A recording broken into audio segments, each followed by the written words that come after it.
Hey Yogi Clan, today for Yogi's Cycle Service I decided I wanted to do something a little different. Stopped by an old cemetery and checked it out. The front was a modern cemetery, but as you went deeper, the gravestones got older.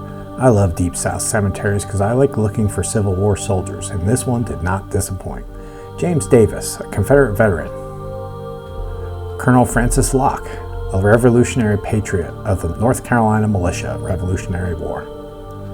John Barr, patriot, Revolutionary War. As I go deeper, the markers get older and harder to read.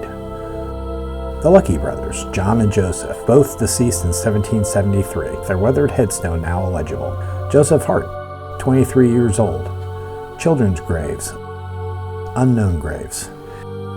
And this man, Matthew Locke Esquire, deceased September 7th, 1801, aged 71 years, a promoter of civilization, a legislator, a patriotic friend to his country, in his private character a tender husband, affectionate parent and indulgent master, benevolent to the poor and attentive to his happenings in the fate where we contemplate his existence, leaving the memory to retain him here. Here also interred the relics of Mary, wife of Matthew Locke, who departed this life July 31st, 1790, aged 55 years, remembered for every virtue that constitutes the character of an amiable wife and exemplary mother. So many people with so many different stories, some of which we can read and most of which we cannot and will never be known again. Tracks of entire families.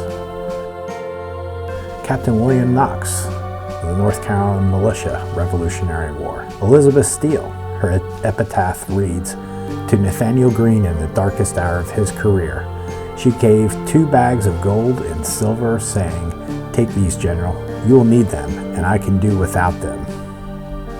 John Knox, a Scottish immigrant who lost his life in the Revolutionary War in 1772, along with his 7 sons, all buried here.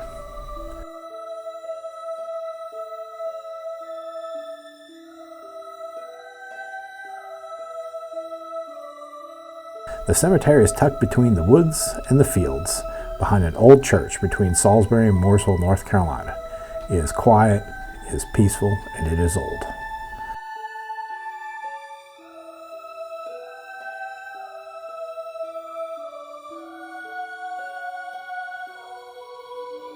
Newer plots, like I said, are in the front, and the cemetery itself is surrounded on 3 sides by a very old hand-stacked stone wall that in and itself is absolutely beautiful.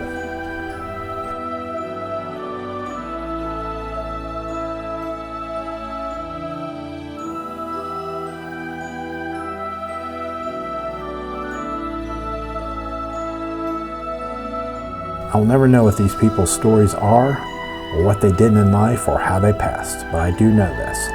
I was humbled by the history I saw here today. The patriots, the fathers, the mothers, and the young children who passed on.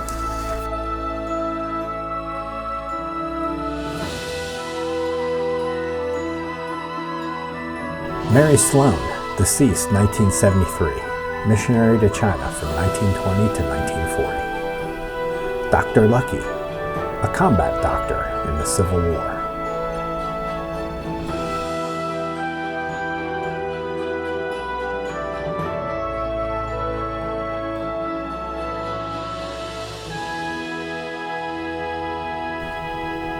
So as my time ends, I am humbled as I walk back to my truck, thanking the Lord for this opportunity to take a moment and reflect on our country and those who lived and died for it.